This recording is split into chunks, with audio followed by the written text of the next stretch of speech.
Our final program, not just for the week, but for the month of February. Today is the 28th and final day of the month. Our program, as you know, airs weekdays from 12:30 until 2 p.m. on the radio station, Real FM, 91.3, the frequency for the North, and 91.5 South.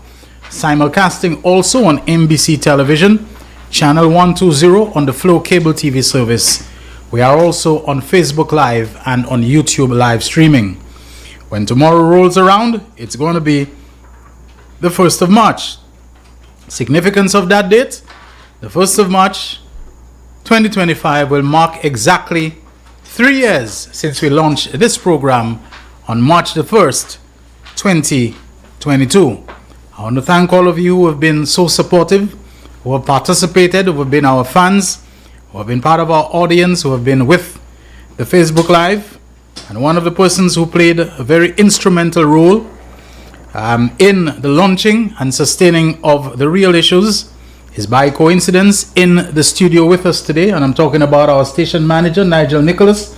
Take a bow on that one and give me a jang right over here. Yes, Nigel is here. He's the man together with someone who's no longer with us called Diego Baptist.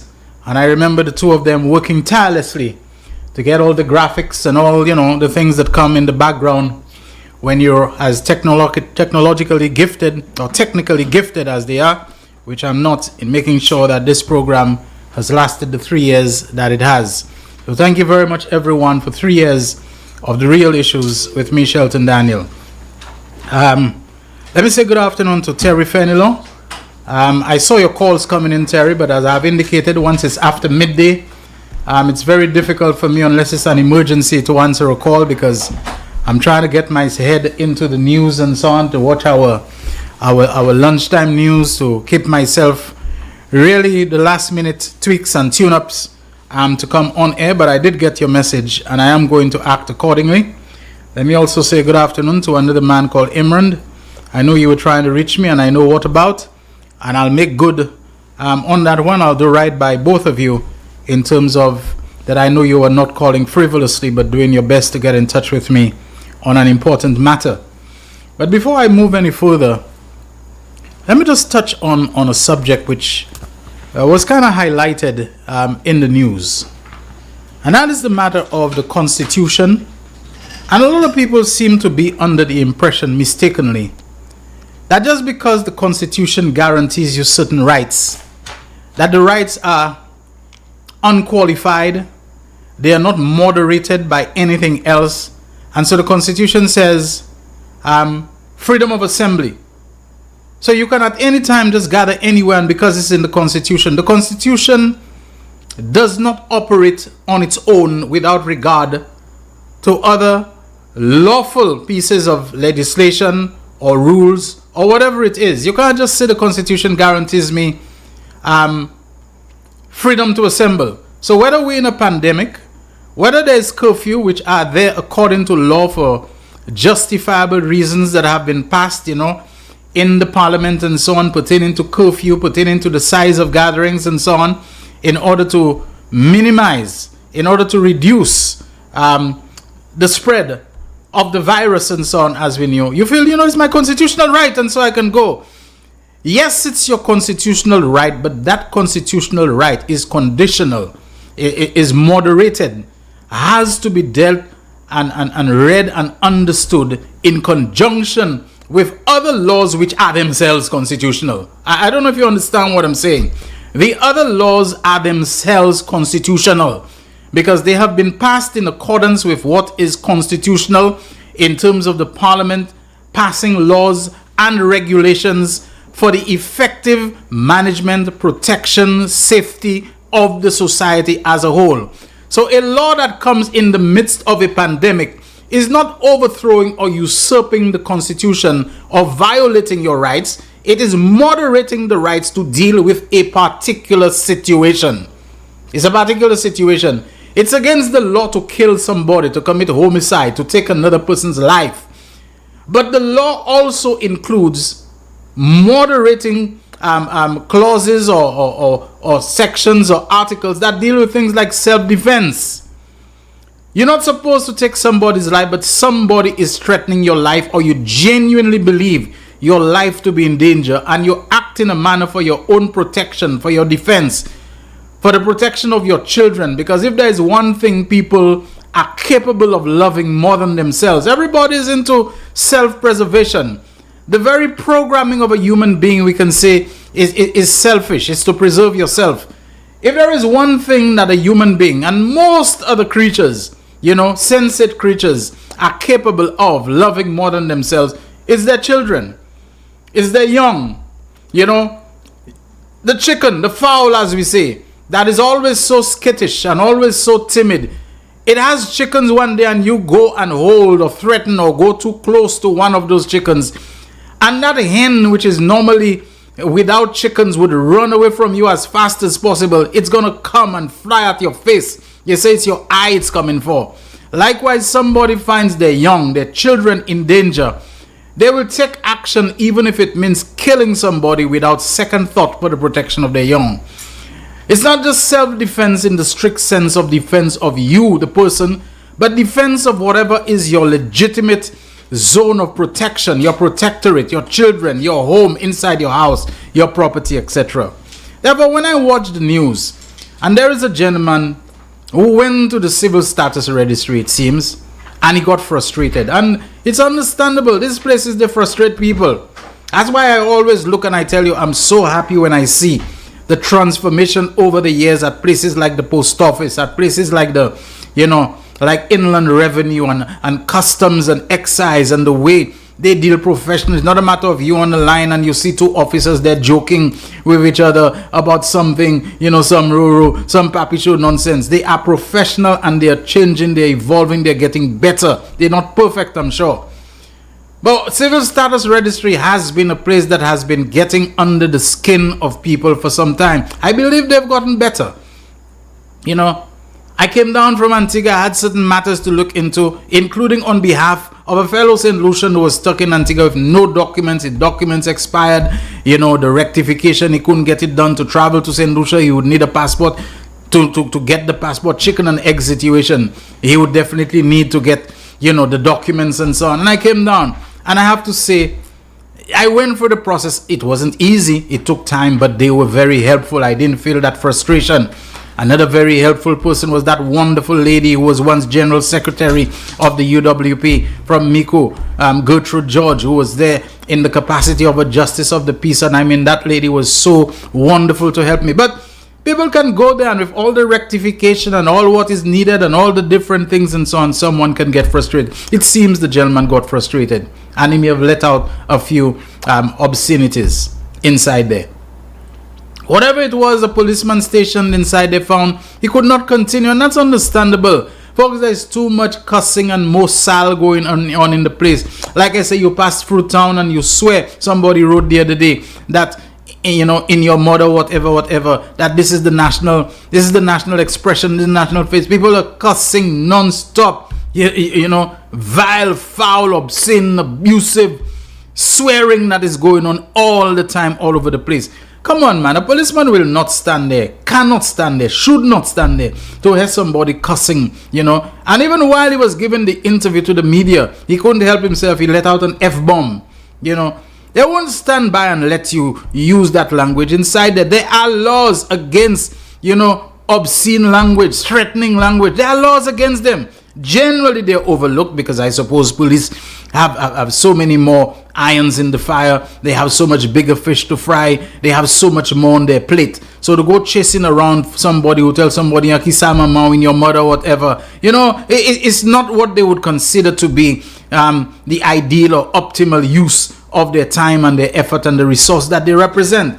But when you come inside a place, which is supposed to be a place that represents a department, an agency of the state that is respectable, that there ought to be a certain degree of decency, if not reverence, and you start cussing out there, no policeman who's there will overlook it or pretend it's not happening.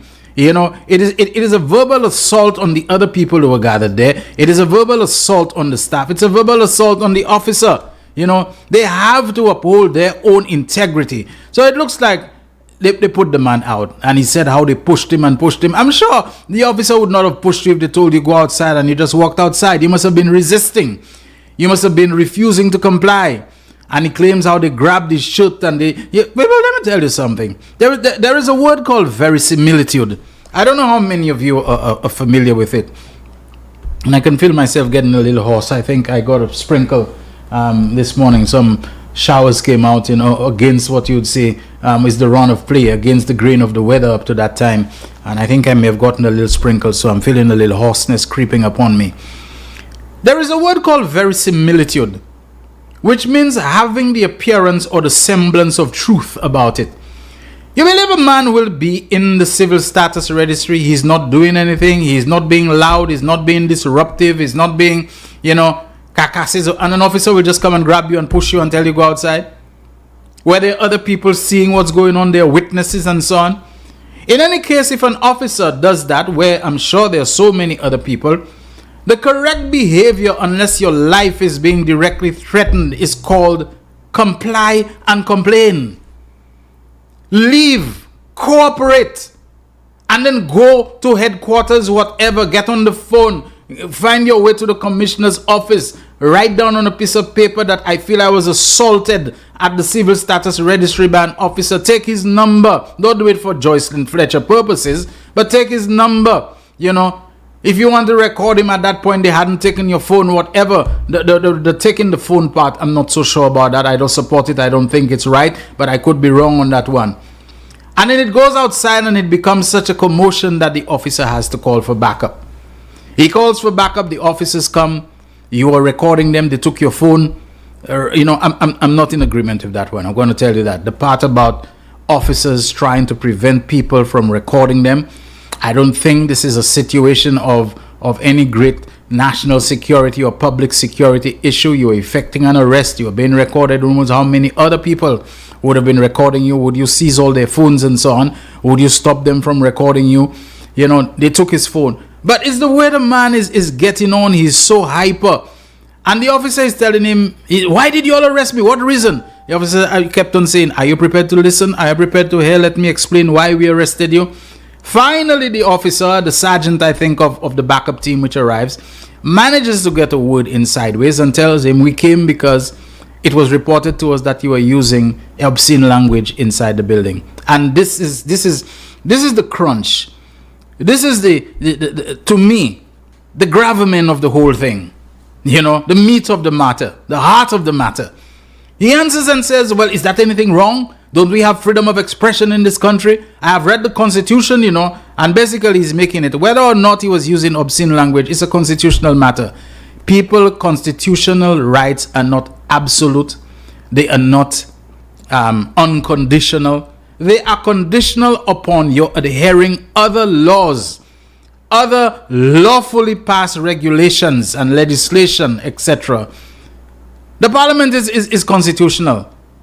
The parliament is absolutely lawful. And if they pass a law against the use of obscene and abusive and threatening language, your failure to comply with that, to conform with that, means that you are also violating the Constitution.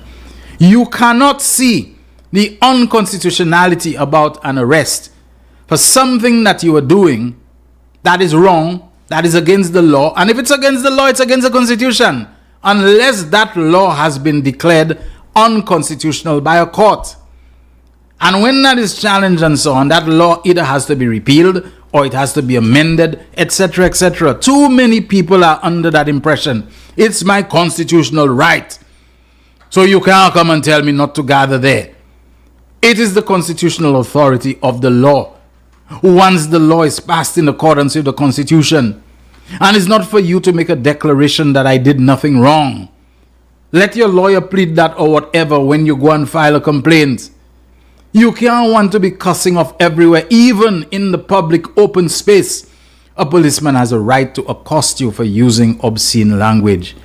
We need to understand this constitutional thing. I think even the leader of the opposition and former prime minister tends to make a lot of constitutionality when he's referring to his obnoxious behavior in the parliament. It is amazing that he does not understand that the speaker's role function is constitutional also. So which one is more constitutional?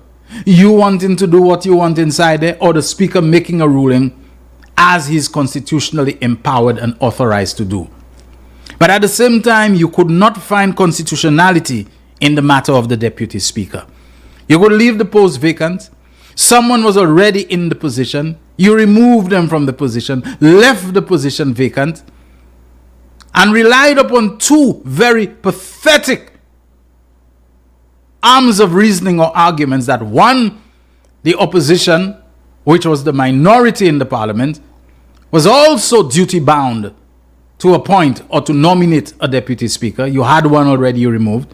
And secondly, that there is no sanction, there is no punishment, there is no penalty for not having a deputy speaker when the constitution says there shall be one, meaning there must be a deputy speaker. We can't play games with constitution. Everybody believes they are a constitutional lawyer just because they have read it. Read everything about it. And maybe when we take the break, I'll go to the constitution itself, and maybe just one line in it, which is repeated in more than one part of the constitution, makes that point. You know, the people don't understand when you sign a contract. Yes, there is a labor code, etc., but you sign a contract agreeing to work on weekends, agreeing to work on Sundays, agreeing to work on Saturdays. That contract modifies the constitutional rights that you could claim on the basis of the labor code because you entered into a special arrangement with an employer, essentially to waive or to forego those rights so that you could take up employment in a certain capacity, requiring certain duties, etc., etc. All right? I just wanted to say that. Today is Friday. It's the last day of the week. We've come through another weekly cycle of the real issues. And it is the last day of the month, so it's the final program for the month of February. What a February it has been. Independence Month, Valentine's Month, this month, that month, month of so many things. We transition into March, and in less than a week, it's going to be, tomorrow is the 1st of March, it's going to be the start of the Lenten season. There's a lady who seems to have the hots for me, or is she just paying me a compliment and I'm reading too much into it? She says, "Hey, handsome, you got your glasses back." I thought no one noticed. Thank you very much. She says, "Bye, Google." I think you mean bye, goggles. So, Billy Lee, you got that one wrong. You made a, yeah, okay, I had time to spot it. You can't fix it now. All right. So, let me see.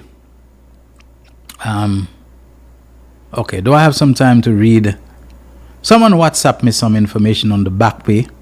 They want to know if I received it, and they're giving me the assurance that I can read out the information forwarded, that it is legit. All right, so let me see if I can get that information and read it before we go for the break. Do I have it open already? Right, okay, let me see here. Do I have it here? I wanted to read it before we went for the commercial break. And it's about retroactive pay. It's on a letterhead of Government of St. Lucia, Ministry of Finance, Economic Development and Youth Economy, Department of Finance, Accountant General's Department. Press release for immediate release. Payment of retroactive pay to public officers for the triennium April 2022 to March 2025. Castries, Thursday, 27 February 2025. Further to the conclusion of salary negotiations for the triennium April 2022 to March 2025 between the Government Negotiating Team, GNT, and the Trade Union Federation, TUF, the Accountant General's Department, AGD, proceeded to make payment of the agreed upon 6% salary increase to officers in grades 1 to 18 for the triennium on 20th February 2025. To be eligible means, let's get that. To be eligible means a person appointed by the Public Service Commission, Teaching Service Commission, or the Judicial and Legal Services Commission, who has been paid, active and eligible. That's the first subhead in this press release. It answers the question. Eligible public officers employed with the Government of St. Lucia, GOSL, who were active on the GOSL payroll as at January 31st, 2025, received a 6% salary increase from February 2025, with commensurate retroactive pay spanning the period April 2022 to January 2025. Pensioners on the Government of St. Lucia payroll who retired during the triennium received their retroactive pay corresponding to the period of retirement. Additionally, retiring benefits for eligible pensioners will be recalculated on the basis of the salary increase for the triennium. Government pensioners who retired prior to April 2022, and I think you need to listen very carefully to this one, government pensioners who retired prior to April 2022 are not eligible for the retroactive pay. However, the Cabinet of Ministers has taken the decision to grant a one-time payment of a lump sum of $500 to those persons. Who else to be paid? Inactive and eligible. Similar to past years, eligible public officers who left the employ of the Government of St. Lucia for reasons other than retirement during the triennium are entitled to and will be paid their respective retroactive amounts. Those persons are inactive on the GOSL payroll, and in most cases, the AGD, that's the Accountant General's Department, does not have updated banking information in order to disburse payments using the same process for an active employee. Based on the above, a separate list termed inactive back pay list is processed for eligible individuals. Affected persons are asked to contact the Accountant General's Department, preferably via the email address payroll@govt.lc. Once again, that's payroll, PAYROLL at govt.lc to submit banking details. Let me see if there's another page in that. Yes, there is.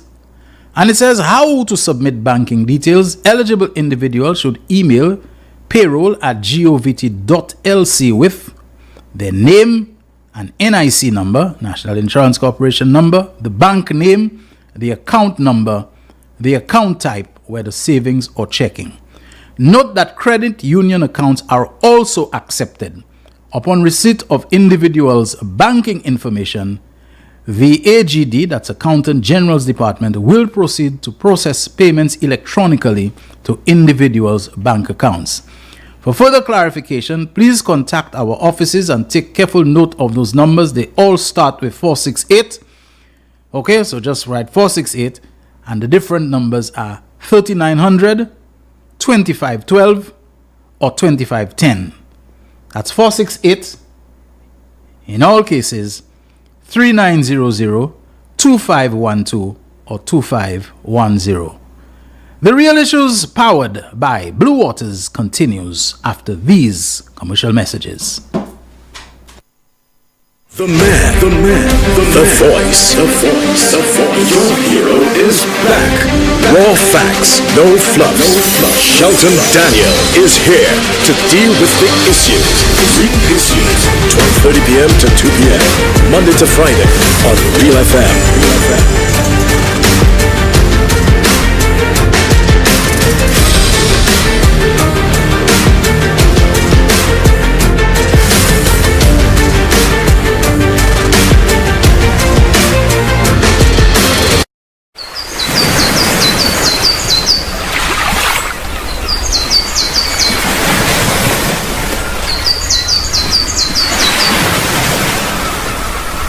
It is well known that diseases like diabetes, high blood pressure, and other illnesses may restrict blood flow, which can lead to impotence and erectile dysfunction.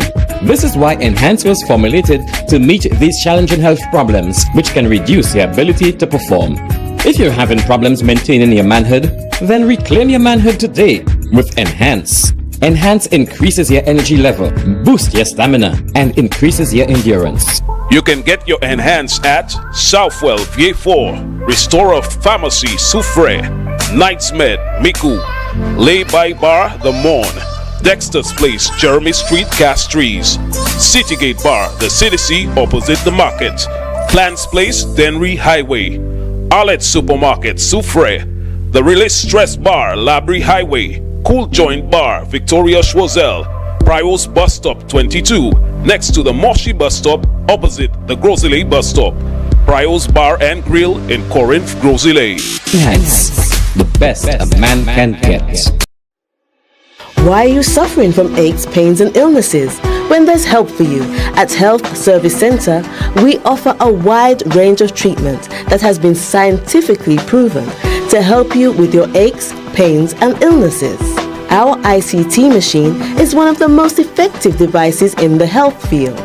It has shown positive results in many health problems such as back pains, shoulder pains, migraine headaches, pain in the knees and legs, poor circulation, arthritis, diabetic neuropathy, numbness in the feet, strokes and sports injuries.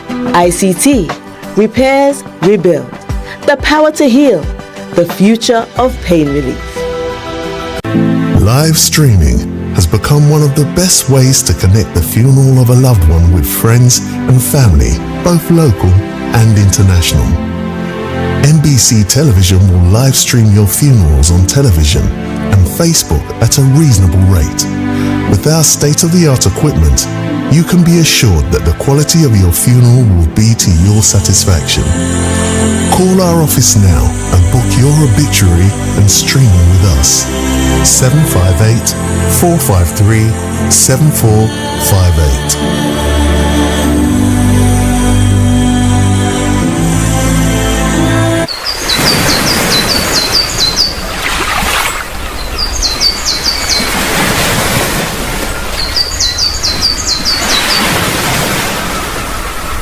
It is well known that diseases like diabetes, high blood pressure, and other illnesses may restrict blood flow, which can lead to impotence and erectile dysfunction.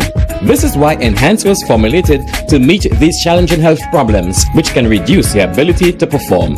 If you're having problems maintaining your manhood, then reclaim your manhood today with Enhance. Enhance increases your energy level, boosts your stamina, and increases your endurance. You can get your Enhance at Southwell VA4, Restorer Pharmacy Soufre, Knightsmed Miku, Lay-by Bar The Morn, Dexter's Place Jeremy Street Castries, Citygate Bar The City opposite the market, Clans Place Denry Highway, Arlette Supermarket Soufre, The Release Stress Bar Labrie Highway, Cool Joint Bar Victoria Schwazel, Prios Bus Stop 22, next to the Moshi Bus Stop, opposite the Grosile Bus Stop. Prios Bar and Grill in Corinth, Grosile. Enhance, the best a man can get. Why are you suffering from aches, pains and illnesses? When there's help for you. At Health Service Center, we offer a wide range of treatment that has been scientifically proven to help you with your aches, pains and illnesses. Our ICT machine is one of the most effective devices in the health field. It has shown positive results in many health problems such as back pains, shoulder pains, migraine headaches, pain in the knees and legs, poor circulation, arthritis, diabetic neuropathy, numbness in the feet, strokes and sports injuries. ICT, repairs, rebuild. The power to heal, the future of pain relief. Live streaming has become one of the best ways to connect the funeral of a loved one with friends and family, both local and international. NBC Television will live stream your funerals on television and Facebook at a reasonable rate. With our state-of-the-art equipment, you can be assured that the quality of your funeral will be to your satisfaction. Call our office now and book your obituary and streaming with us. 758-453-7458.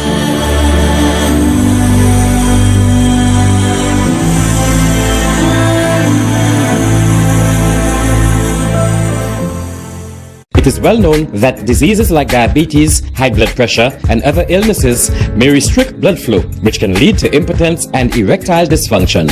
This is why Enhance was formulated to meet these challenging health problems, which can reduce your ability to perform.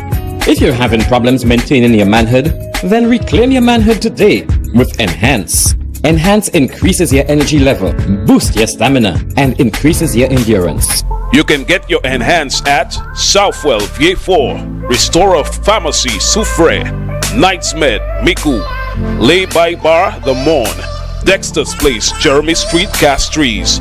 Citygate Bar, the CDC opposite the market. Plants Place, Denry Highway. Arlette Supermarket, Soufre. The Release Stress Bar, Labrie Highway. Cool Joint Bar, Victoria Schwazel. Prios Bus Stop 22, next to the Moshi Bus Stop, opposite the Grosile Bus Stop. Prios Bar and Grill in Corinth, Grosile. Enhance, the best a man can get. Why are you suffering from aches, pains, and illnesses? When there's help for you. At Health Service Center, we offer a wide range of treatment that has been scientifically proven to help you with your aches, pains, and illnesses. Our ICT machine is one of the most effective devices in the health field.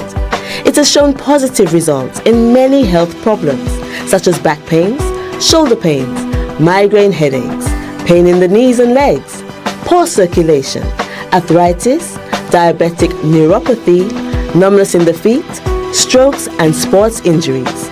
ICT, repairs, rebuild. The power to heal, the future of pain relief.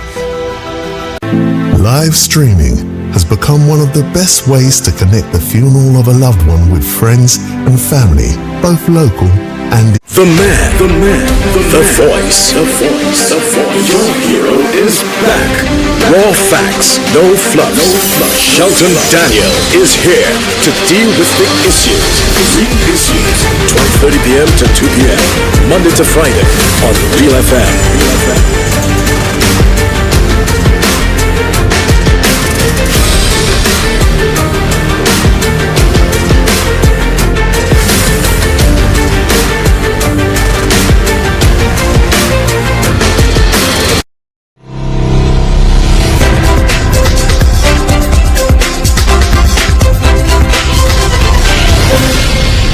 Thank you so much, everyone, for staying with The Real Issues, powered by Blue Waters, on this Friday, the 28th and last day of the month of February 2025, with me, Shelton Daniel, alongside technical operator Alton Jaquan Joseph. And only Cornelia Jacob notices that I'm not wearing the goggles today. No, I think the goggles, thankful for them, but I'm back with my glasses. Collected them at last. They were ready. I got them. They seem to be fitting okay, seeing okay with them. I'd gotten accustomed with the goggles. Like I said, the goggles are not the prettiest sight, but they feel super comfortable when I've got them on.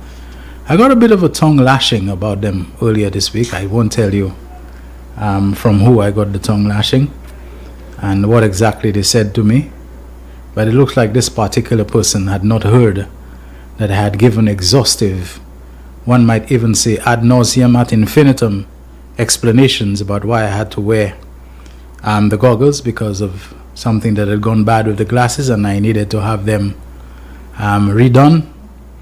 And so that takes some time. I don't think St. Lucia has the facilities, at least for the type of lens that I wear, for you to just go in now for now and get glasses turned out, with all this high index to make sure they thin and transitions and this and that and the other and so on.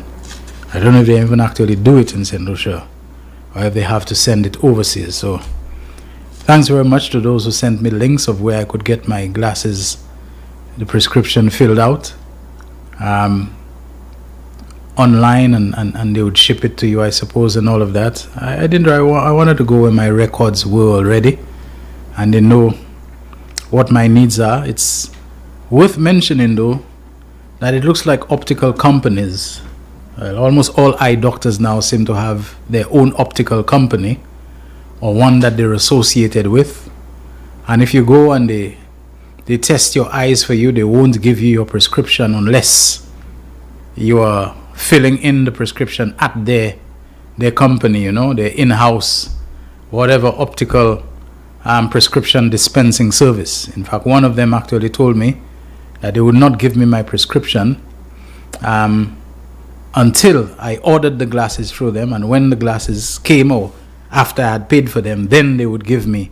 In other words, you're not going anywhere else and get that prescription filled unless you give us the business. Now, this is understandable, but I wonder if it's lawful. Do you have a right to withhold? Does a doctor who runs a pharmacy, if that happens, tell you, that if you're not going to get the prescription filled at my pharmacy or the pharmacy that I am a stakeholder in or shareholder, or I have some kind of interest in, that I'm not going to give you the prescription. Is that lawful? But I suppose the leg up that they had on me was that they play their cards very smart.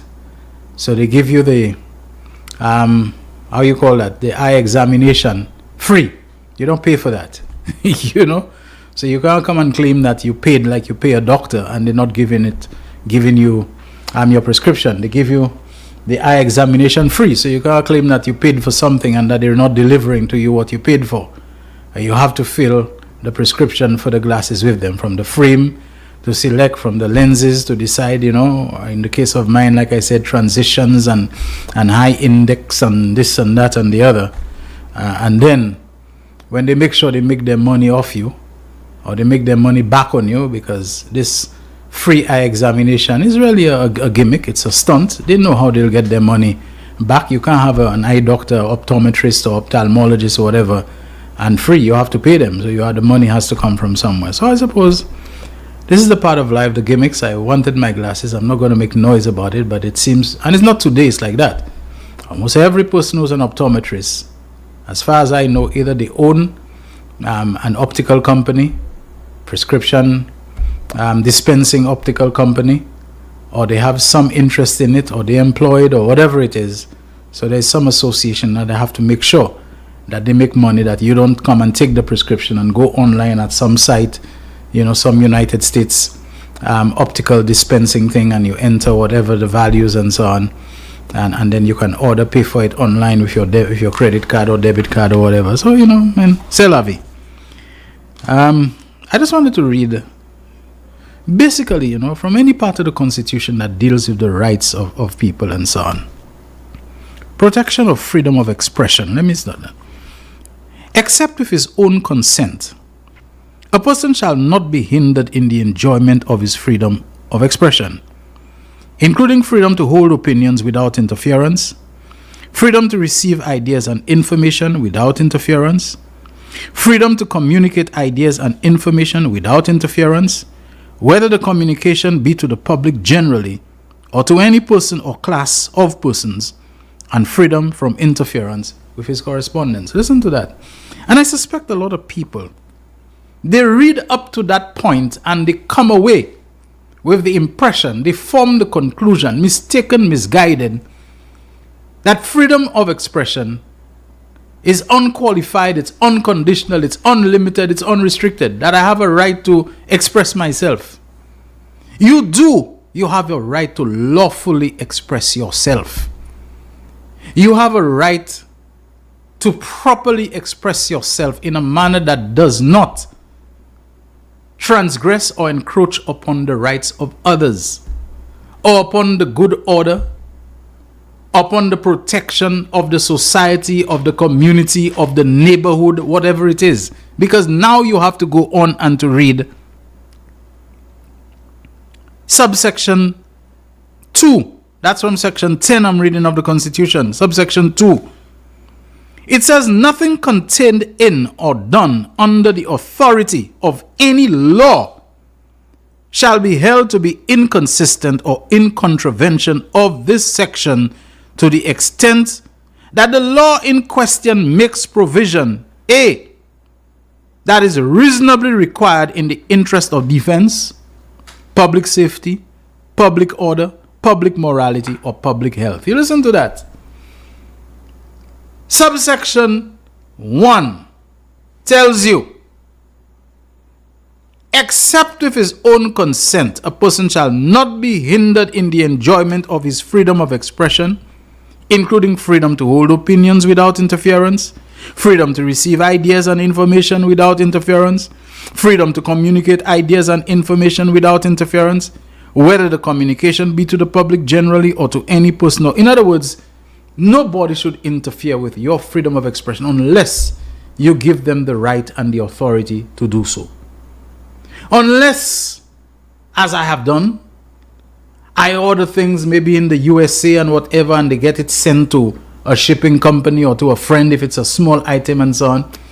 And they tell me this package came there, There are several small packages they could fit in one envelope. And I said to them, look, man, whatever I send to you to handle for me, I say to the shipping company, there's no jab and sack.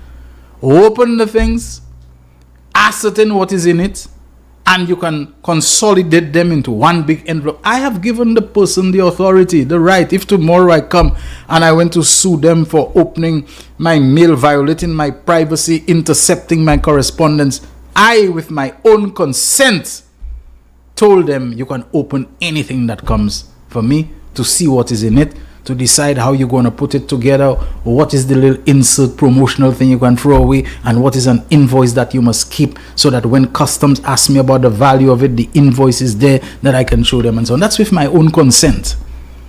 My mail is being opened, and my so-called privacy, whatever it is, my correspondence and so on, that's with my own consent. Do you know that despite this, the police, if they suspect me of being involved in something and they have a proper, and they can go and make an application to the court, I don't know whether the magistrate's court or whatever, and say we suspect this man is using the post office and the mail to bring in certain plant materials, seeds or whatever, that he's not supposed to do without having adequate clearance from the agricultural department or whatever, certificate of analysis and phytosanitary certificate and so on, and they want a warrant to be able to scrutinize because I'm bringing it in small packets and so on, and they're not picking it up. The law can, unknown to me, give them an authorization, a warrant to come and to intercept my mail to find out whether I am bringing in seeds of the Colombian coca plant. You know, there's a process by which it can be done in accordance with the law, and that is not unconstitutional. That is for public security, that is for public safety, that is for public health, public morality, for law and order. If, for example, the police were to come and tell me, you know, Mr. Daniel, this tree that you have there, it's a coca tree from which cocaine is made. We don't find that in St. Lucia, so how did you get that thing growing there? And I say, you know, I don't know anything, I found it there, whatever, and whatever. They suspect I'm lying or something. They can put surveillance. Or I also can tell them, I so have nothing to hide, gentlemen. I'm going to cut this down, and you all have a right to go and look at any mail that I come with. You know, that's my own consent I have given, because I'm so sure that I don't have anything to hide. You know, I can say, you know, gentlemen, you all can do that. There are times when police may stop you on the road and, you know, they don't have whatever to search you or whatever you're. And you, the person, you know, you are above board. You can say to them, gentlemen, come inside and look around. Look around as much as you all want, because I know I have nothing illegal in my house. I have nothing illegal, and you can give them your own consent. Say, search my car, search everything. I have nothing. I know, you know. There are people I know who have insisted and say, look, gentlemen, when the police see them, the police say, okay, we cool. No, gentlemen, I want you all to search it so that you all can give me a clean bill of health and say you all tore down my place with my permission, and I did not. You all did not find anything, you know. Some people feel it's good for them. Whether the police take them up on that, I don't know. But here's the other thing. Nothing contained in or done under the authority of any law. The Constitution recognizes the laws. The laws that are subordinate to the Constitution, yes, but they are passed in accordance with the Constitution.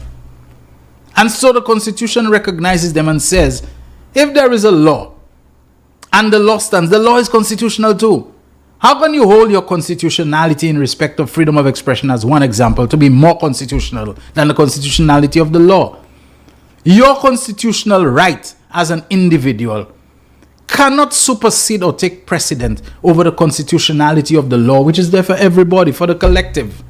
So, nothing contained in or done under the authority of any law shall be held to be inconsistent with or in contravention of this section, to the extent that the law in question, again, listen to that, makes provision that is reasonably required in the interest of defense, public safety, public order, public morality, or public health. You're going to come and think about thing there when obscene language, you know, public disorder, this sort of thing, which is obviously is what the police at the civil status registry may have felt the gentleman was bordering on or actually doing.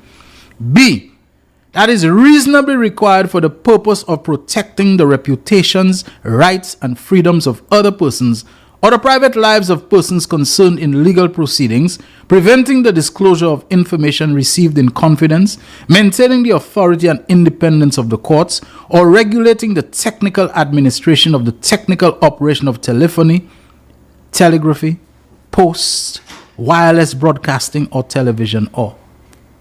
There are laws governing those things.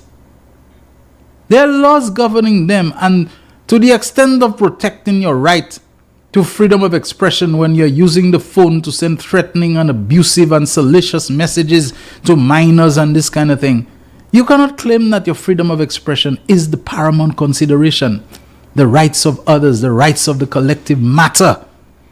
And it says, C, that imposes restrictions upon public officers that are reasonably required for the proper performance of their functions.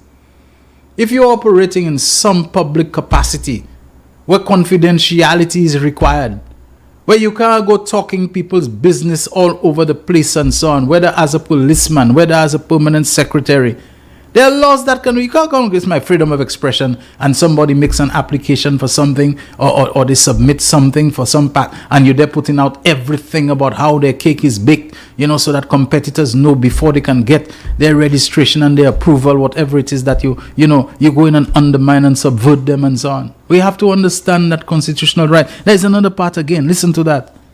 Freedom of assembly, except with his own consent.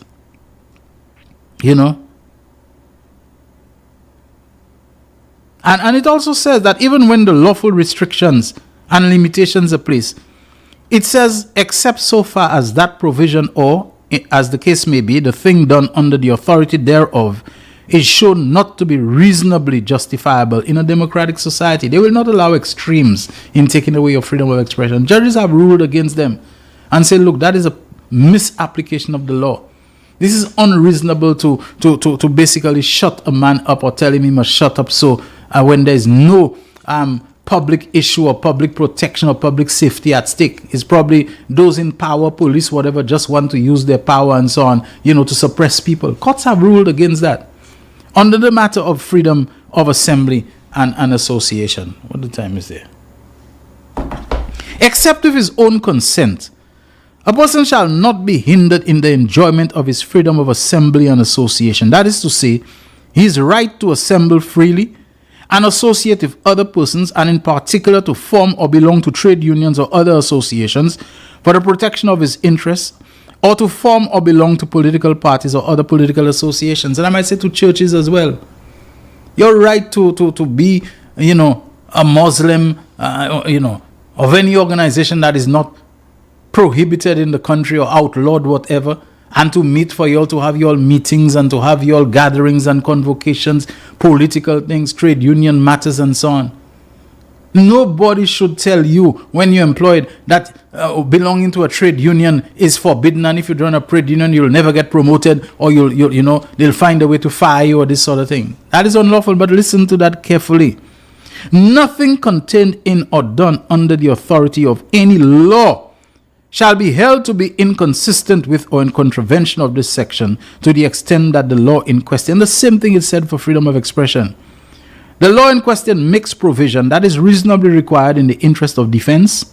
If the country is at war, the country is being attacked and so on, you don't expect things to go along as usual, the way they used to be and so on, The things you have to make. The things people should not be talking about because there are spies around you trying to get information to know how to quickly subdue your country and so on. That they don't want certain things to be blah, blah, blah all over the place.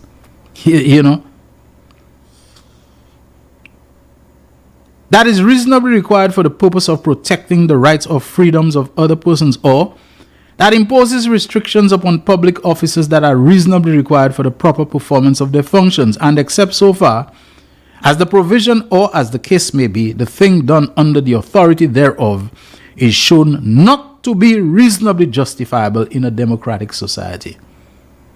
There has to be reasonable justification for limiting, for curtailing a person's right to freedom of expression, freedom of assembly and association and so on. There's also freedom of movement. It says basically the same thing. That you are not to be hindered in your freedom of movement. But there could be laws. There could be laws pertaining to quarantine. There could be laws pertaining to assembly of a certain size because a virus will have too many biological intermediaries by which it can spread rapidly and so on. There could be laws pertaining to, how we call it, social distancing and physical distancing. The pandemic should have taught us that. So please, don't go thinking you can cuss off and in your mother this and in your that and then come and claim that it's freedom of expression that is at stake. You have freedom of expression, but the freedom of expression has to be lawful. The freedom of expression ought not to threaten public order, public safety, public morality. It should not threaten those things. The freedoms under the Constitution are conditional freedoms. They're not absolute. They're not unconditional. They're not unlimited. They're not unmitigated. They are conditional. They are mitigated. They are limited. They are, I mean, I could go on and on and on. But I think you get the point already. So please, gentlemen, by the civil status registry and anywhere else, a policeman comes to you about you cussing. And like I said in the interview, let off an F word. It was electronically blipped out, by the interviewers and so on. They couldn't let it go out on television. Which means you are letting it out. You let it out in the presence of the officers. What are they supposed to do? Let you continue to get on like that and so on? And I'm told in the end, they didn't carry you away in handcuffs. They allowed you to get back into the building. They must have given you a little talking to, say, so this is what you are doing that was unacceptable. You can go ahead, do what you're doing, but please, the foul language, leave it out. The foul language, it is an assault, it's an outrage, it's abusive, it's intimidating to other people there as it is too. As a person who starts using foul language like that in public, you ask yourself, what's the state of mind? What next might they do? Foul language is often the precursor. It presages other behavior, physical behavior. A person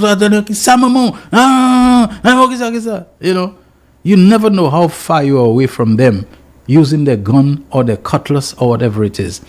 The violence of the language often portends the violence of the action. I'm not saying always, but often portends the violence of the action. This is the Real Issues, powered by Blue Waters. When we come back, the telephone lines will be open for your calls, and I'll be reading your messages as well. Don't forget, this is our final program for the week and for the month. The man, the voice. Your hero is back. Raw facts, no fluff. Shelton Daniel is here to deal with big issues. 12:30 p.m. to 2 p.m. Monday to Friday on Real FM.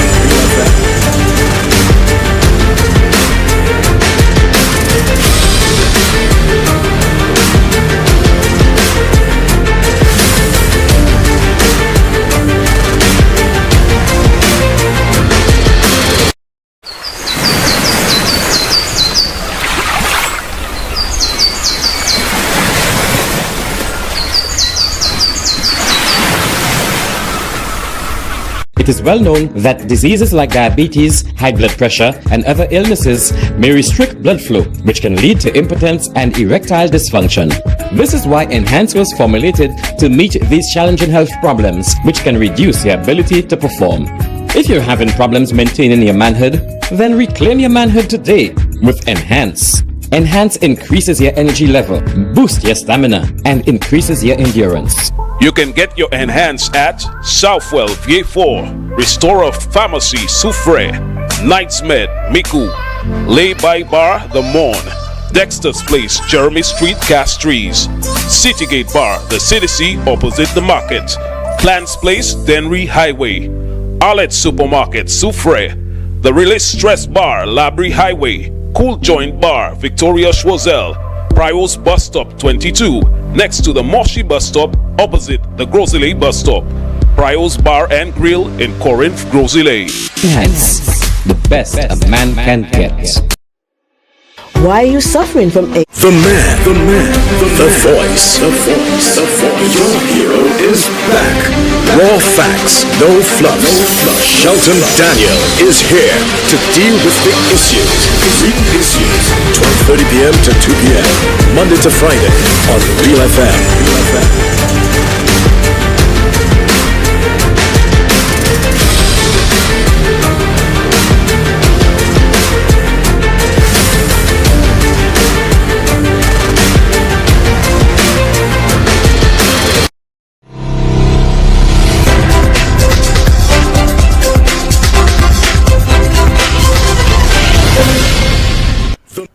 Real Issues powered by Blue Waters is on this Friday, the 28th and final day of the month of February 2025. A couple of birthday greetings. I have to send one out to a good gentleman, Mr. Mahoney Oje of Year 4.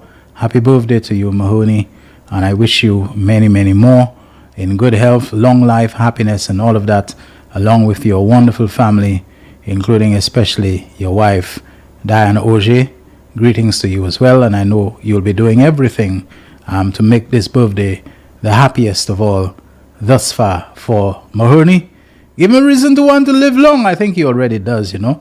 Let me just say good afternoon also to someone by the name of Heather. I'm trying to figure, is it Heather? All right, I'm trying to get that, but not able to get Heather's surname. Maybe I'll get it in just a while, because I almost said Heather Alfred. Don't know why Alfred came to my mind. But happy birthday to you. Anybody by the name of Heather today is your birthday. Best wishes to you for long life, good health, happiness, and everything that's good. All right. Good afternoon to you, Muriel, who says, blessed weekend to you, my beloved. Stay safe. Blessings. Thank you very much, Muriel, and same to you as well. And to the people on the Real Issues WhatsApp chat group, my best wishes to you as well. All right, let me see. Someone is sending me a message saying about the U.S. Okay.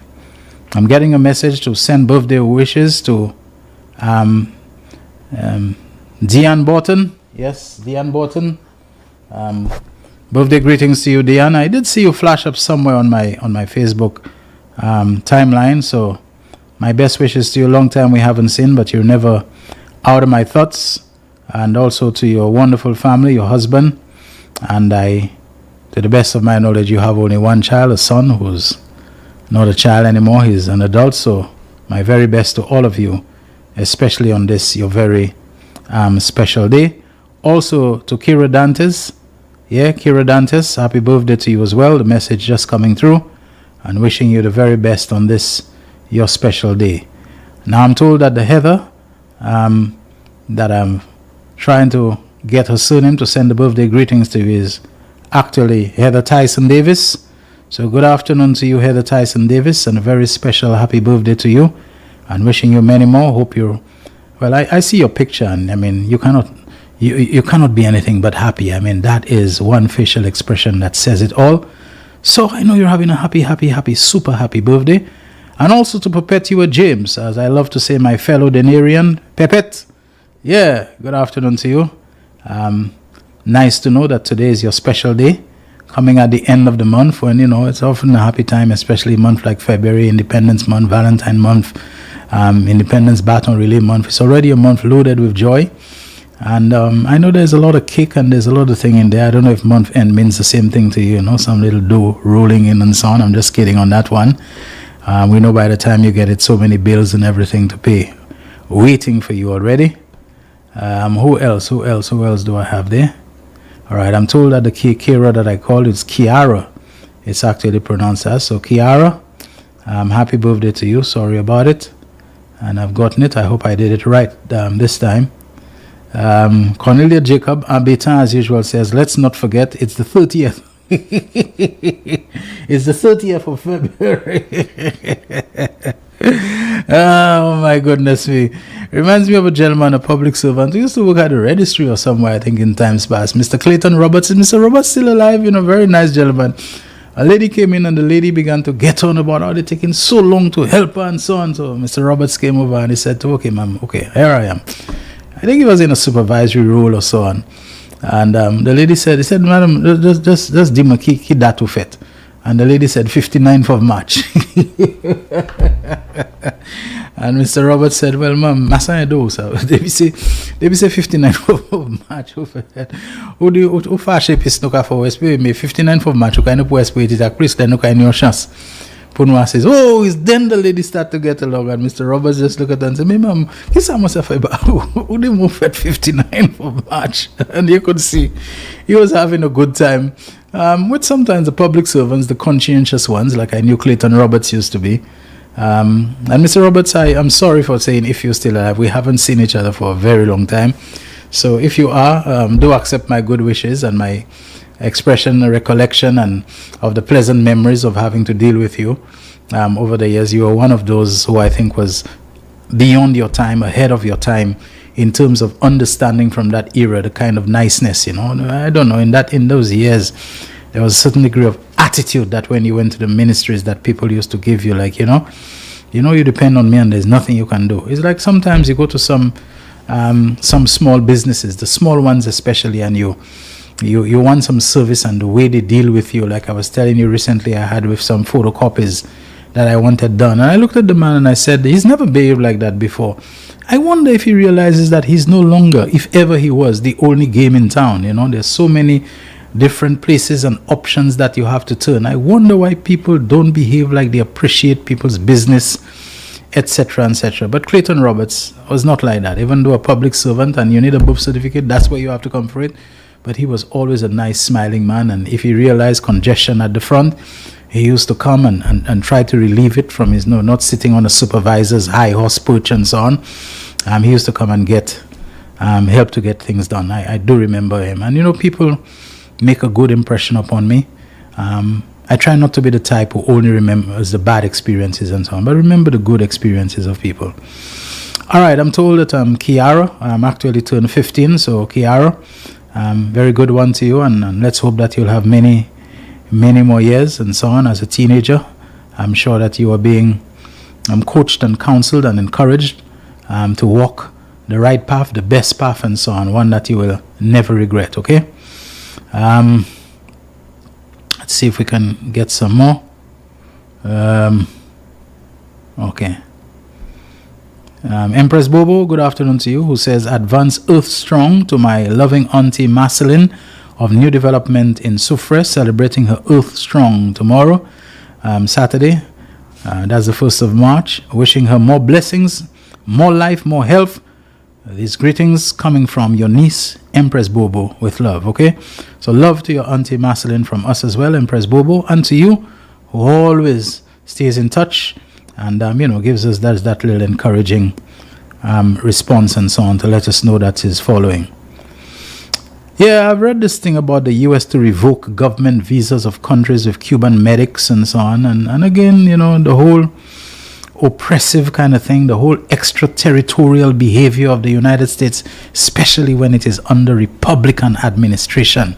These people don't just want to pass laws pertaining to their own countries, They want to pass laws to tell you how to conduct your business. And not surprisingly that the Secretary of State in whose name it comes out is a guy who's either Cuban born or is a Cuban descendant, son of Cuban immigrants. I'm not sure. This is Marco Rubio. No matter how much you disagree with the system in Cuba, the policies, the communists and so on, I just find Marco Rubio has been so hateful towards his country of origin or his country of ancestry and so on. Like, Rubio is always looking for a way. So many people have come before Rubio and they've done everything, attempted invasion, embargo and sanctions and this and blockade and so on. They've done, and the communist administration in Cuba remains there to this day. What makes you think you will be able, to come and to change it? But it's not just that, Cuba has reached out to other countries like St. Lucia to try to help them with scholarships. Soon the United States will say any country that accepts scholarships from Cuba, that they're going to put sanctions on them and whatever it is and this and that and freeze their assets. It's like those people always believe in waging an extraterritorial war and to force people to comply and to bend to their will and so on. Like, did God die or abdicate and leave a country or its president called United States or whatever to deputize for him to tell people? So now, they're going to revoke, they're going to put sanctions. Foreign and CARICOM Affairs Minister, that's in Trinidad and Tobago, Dr. Amory Brown, and that report is coming out of the Trinidad Newsday. Said CARICOM's Council for Foreign and Community Relations, COFCO, met on February 28th to discuss the United States' decision to revoke visas of foreign government officials whose countries employ Cuban doctors and nurses. On February 25th, U.S. Secretary of State Marco Rubio said, "Today we announced the expansion of an existing Cuba-related visa restriction policy that targets forced labor linked to the Cuban labor export program." Now, do we have forced labor? Do we have forced Cuban labor? Are the Cubans who come here to help us to serve as medical? And there are people apart from medical. There are people in engineering. There are people in agriculture and so on. You hear mostly about the Cuban doctors.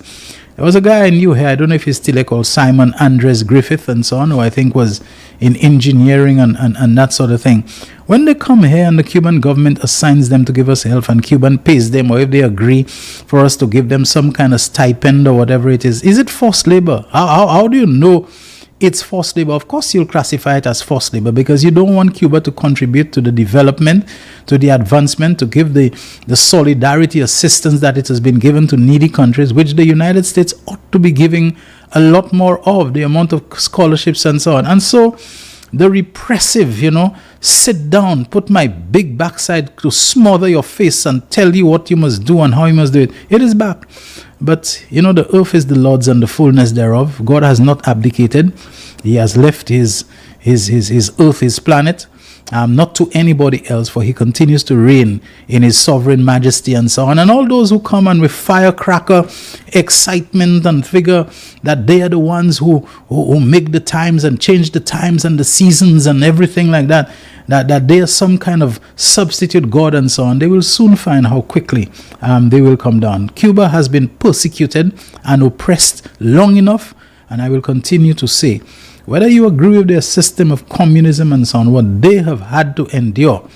And that is why the same spirit I'm against what Russia is doing to Ukraine. You might wonder why I seem to. Some people believe if they support this, they must support that. Like they must be consistently anti-American. A neighboring country that never hurled so much as a pebble at Russia.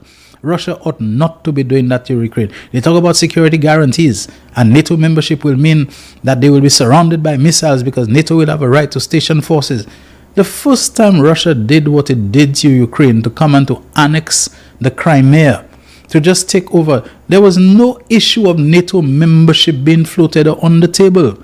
Russia spooked and freaked out Ukraine into seeking NATO membership when they came and just took up a piece of Ukraine, the Crimea, just like that. That happened in 2014. There was no issue of NATO membership. The issue was that a pro-Russian, an ethnic Russian, was the president of Ukraine, a guy called, I even forget his name now and so on, Viktor Yanukovych, and the people rose up against him because they thought not only was he very corrupt, but he was also repressive and so on, just like they think of Alexander Lukashenko in Belarus and so on, and they overthrew the guy.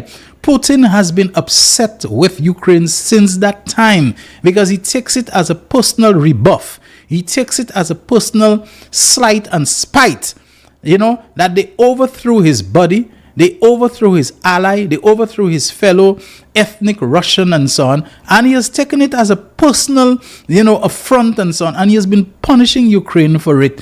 And all he has done now is make Ukraine more desperate to join NATO in order to protect themselves from him. That's what has happened. Since Putin launched his war against Ukraine, the NATO membership has grown because Sweden, Norway, who else? Denmark, this, that, they have run to join NATO because they now so afraid of Russia that they will be next. So they run for what they consider to be the NATO umbrella. So this issue he has of Ukraine joining NATO, he has compounded the situation. He has made other countries more desperate now, to join NATO and so on, because the original issue was never about NATO or missiles or security guarantees. And to those who are supporting this foolishness, you all need to read up some history, This is always how the fascist dictators and those who want to roll on other countries and seize and snatch their territory behave. They always claim they have some legitimate reason or concern, that they have security concerns and that there are border incursions and things. Adolf Hitler did the same thing in the 1930s.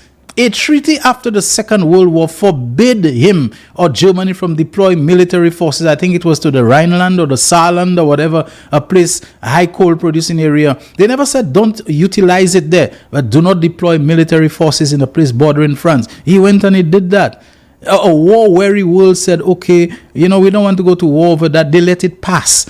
The next thing that was forbidden was to try to forcibly annex neighboring Austria. They speak the same language, German. They have a strong historical tie. The one went and he annexed Austria, which was called how do you call it in German? The Anschluss or something, or the Anschluss. He annexed Austria. They let it pass. Then he started complaining how there was a part of then Czechoslovakia, which was bordering Germany, where there were a lot of ethnic Germans. The same thing Putin is doing now.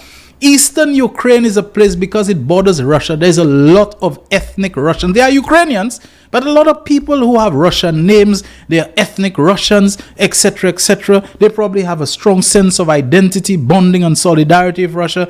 Hitler claimed that the Germans living in that part of Czechoslovakia, called the Sudetenland, that they were being persecuted by the other people, that they were being treated badly, and he needed to move to go and to protect. He went and he moved into Czechoslovakia and annexed the Sudetenland. All the while, the man was widening Germany's territory so that he could have more effective staging points to mount an attack eastward. Because always Russia he wanted, always Russia. But he needed the resources, he needed the minerals. The same craze about rare earth minerals. He went. Britain and they were so eager to avoid war. The then British Prime Minister Neville Chamberlain went and met with the man in Munich and ended up being charmed and convinced that he wasn't on a war of conquest, that he was genuinely concerned about the Germans, and so they would let him have the Sudetenland. And Chamberlain returned to England and pronounced, okay, peace in our time, just the same way like Trump did with North Korea after having one charm offensive meeting with Kim Jong-un and coming back to say North Korea is no longer a military threat because, we hugged and kissed and so on. And within a few days after, they said, okay, take the Sudetenland. He said, this is my last move, my last claim on any territory. I have no more territorial ambition. Within a few days of that, the man went and he took over the rest of Czechoslovakia. They conquered and annexed, and he proudly declared, Czechoslovakia has ceased to exist, meaning as a separate country. And then thereafter, he was unstoppable. They told him if he attacks Poland, these fellas, they're so weak, I'll attack Poland, nothing will happen. Something did happen at the point. I'm just saying, when you see people doing those sorts of things, we have to stand up against it. We must not be pissed off when it is this one doing it and that one doing it, because the same foolishness that happened in the 1930s that led to the Second World War and the loss of butcher's bill of 60 million lives and so on. I can see this thing that the way it is developing, it is going to get worse. America now seems to have some kind of fetish over rare earth minerals, threatening to annex Greenland and to take it over, threatening to make Canada the 51st state of the US, selling out Ukraine to Russia, all over some lust that has developed for rare earth minerals, which really is Elon Musk. Elon Musk needs those minerals for his SpaceX, for his Tesla, for his Starlink, for his whatever different projects that he needs. He needs certain materials for it. Trump is now in Elon Musk, I don't know, back pocket or whatever it is to do whatever Elon Musk wants. And this thing is going on. That is why I keep saying, look at how much pressure we are getting from our CIP from within. America, Canada, Malta, European countries, they have all had CIP programs for a very long time. They don't call it that. But they don't want us to have it. And they have local agents, yard fowls, sometimes closed in political opposition garb, coming and trying to destroy our CIP so that those countries, the traditional historical route of the capital flight is from us to them.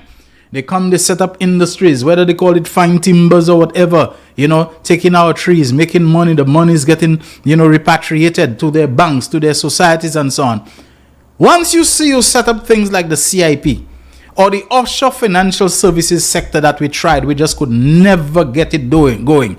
because they were putting all kinds of restriction. Once you comply with whatever thing, the goalpost moves. They put another set of conditions, the OECD and this and that and so on, putting pressure on you. And then FATCA comes in, you have to declare. These people are trying to block a capital flight from their societies to ours.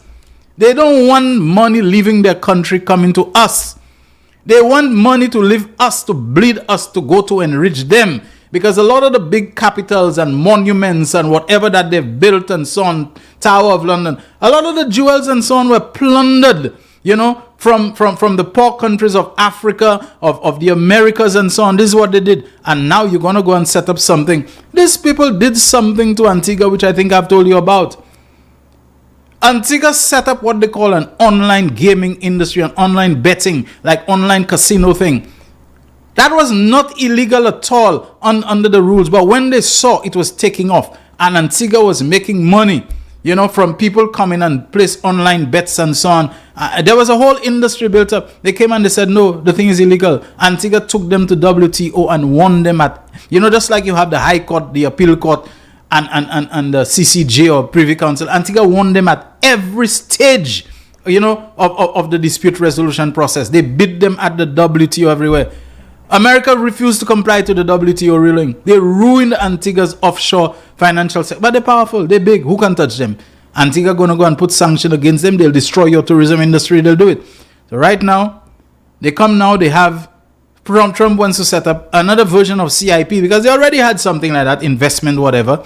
For $5 million, you can buy a gold card, citizenship for sale. The same thing they would have criticized us for. And you know what they're going to do? We can be sure they will put the squeeze on all kinds of attack on our CIP programs simply to give theirs a better chance of surviving. So whoever would have come to St. Lucia, come to America. They'll find all kinds of things for our security. They'll find all kinds of things, but things have a way of turning on their head. And $5 million, you'll be surprised at the kinds of people who have it, the people you hope to keep out. There's a new class of Chinese billionaires and Russian oligarchs and a whole lot of people there now, Don't talk for Iranians and those people who are swimming in oil money and so on. You never know what you may end up getting. People, if we were ambivalent about praying, now is the time to pray more and call upon the God of justice to deliver us from the clutches of unjust, wicked, malicious people and nations who will put the squeeze on us for the very things that they're doing or the very things that they want to take from us after we're already disadvantaged and poor, so that they can feed their voracious, avaricious, rapacious bellies and appetites, no matter how much it further puts the squeeze on us, drives us into deeper poverty and deprivation. Heartless people who are now at the helm of powerful countries and so on. I'm telling you, only God can help and deliver us in those kinds of situations. I looked at this thing and I said, our CIP, things like that, they might not tell you, but it's burning there or whatever. And they're going to try. And you know the sad thing? There will be people in St. Lucia who will be collaborating with them, in all kinds of ways to diss what they say is their own country, to undermine us, to sabotage us, to do all kinds of internal wrecking of what it is. Tell lies as much as they can if they believe that they will be rewarded with political power over this country. Because what I'm mentioning now is not just the Martinez thing, it's the bold-faced lies that people can come on programs and they can say, the open lies. These people are out for one thing, to cause damage, destruction, mayhem, chaos, sabotage and so on, only for the reward that they seek, which is the reward of power. They do not mind burning down the city, burning down the country, burning down the kingdom, burning down everything, if that's what will make them king of the ashes. That's what they're looking for. And it's not just the ashes they want, They want things like their rental properties, that you interfere in with that. These people think they have a right to be rich, to be wealthy, to be powerful, to be on top of us, right from the days of slavery until now. And if you see anything is happening, they will ruthlessly, unconscionably, without any compunction, without any conscience, without any regret, they will ruthlessly smother us in order to get what they want over us. We have to watch those kind of things. I've spoken through a whole program today. I didn't really intend to, Maybe it's the glasses, Cornelia, getting the glasses back and so on has put some pep in me. Maybe I'm always that way. But thank you so very much, everyone, for being part of The Real Issues. Once again, for this entire month of February and for the past 3 years. Tomorrow, I will remind you, is exactly 3 years since we launched this program on March the 1st, 2022. You really have been the part of it. You've been, the sustenance and the energy and the engine of it and so on. And we've done everything to make it worth your while. You're the greatest motivation that we have to do it and to continue. I have enjoyed doing it. I have benefited from it. I have learned from it. I have improved and developed from it. And I hope likewise obtains for you. Enjoy the rest of your Friday safely. Enjoy your weekend. And the very best to you until then. Jaquan, thanks again. You've been wonderful as a technical operator for the time that you've been with us. Shelton Daniel, signing out from The Real Issues, powered by Blue Waters. The man, the voice. Your hero is back. Raw facts, no fluff. Shelton Daniel is here to deal with the issues. 12:30 p.m. to 2 p.m. Monday to Friday on Real FM.